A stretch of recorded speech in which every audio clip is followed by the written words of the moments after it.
Shri news. Shri news.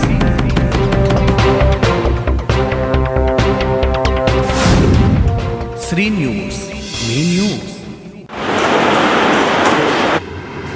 మహోత్సవం ఈ నెల 20వ తారీఖు నుంచి ప్రారంభమై వచ్చే నెల 6 నాడు ముగుస్తుంది. మనం ఈ గణేష్ మహోత్సవాన్ని 3 భాగాలుగా విభజించుకోవచ్చు. మొదటిది ప్రిపరేషన్ ఫర్ గణేష్ మండపాస్, అంటే గణేష్ మండపాలు తయారు చేయడం, అదేవిధంగా గణేష్ తీసుకురావడం, తర్వాత గణేష్ని పూజ ప్రారంభించి 9 రోజులు పూజించడం, 3వ దశ గణేష్ని నిమజ్జనం చేయడం. ఈ 3 దశల్లో కూడా మొదటి దశలో గణేష్ని మండపం వచ్చినప్పుడు రోడ్డు మొత్తం కంప్లీట్గా బ్లాక్ చేయదు. దాంతో అంబులెన్స్లు కానీ ఏమైనా ఎమర్జెన్సీ వెహికల్స్ కానీ వెళ్ళాలంటే ఇబ్బంది అవుతుంది.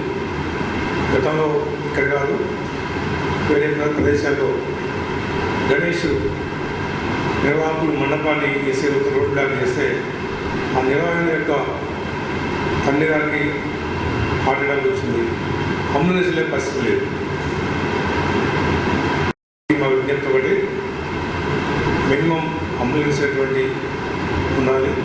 వేరే పాల్చారులకి ఇతరులకి కూడా ఆటంకం కల్పించద్దు. అదేవిధంగా ఈ నెలలో ఎలక్ట్రికల్ సప్లై తప్పకుండా కూడా పర్మిషన్ తీసుకోవాలి. విగ్రహాన్ని కూడా పర్మిషన్ తీసుకోవాలి.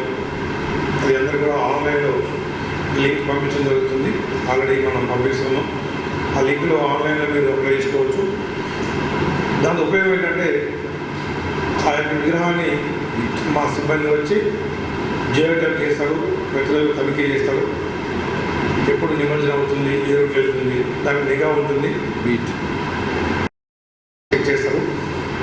దాంతో గణేష్ నిర్వాహకుడికి మరియు పోలీస్ వ్యవస్థకు మధ్య ఒక సమాచార వ్యవస్థ ఇన్ఫర్మేషన్ ఉంటుంది. దాన్ని మనం ఫాలోఅప్ చేయొచ్చు. ఈ ఎలక్ట్రికల్ కనెక్షన్ అనేది తప్పకుండా పర్మిషన్ తీసుకోవాలి. ఇల్లీగల్ కనెక్షన్ తీసుకోవడం, ప్రాపర్గా ఇన్సులేషన్ లేకపోవడం వల్ల అగ్ని ప్రమాదాలకు దావతీస్తుంది.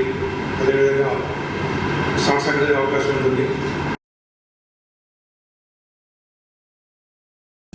శ్రీ న్యూస్. శ్రీ న్యూస్.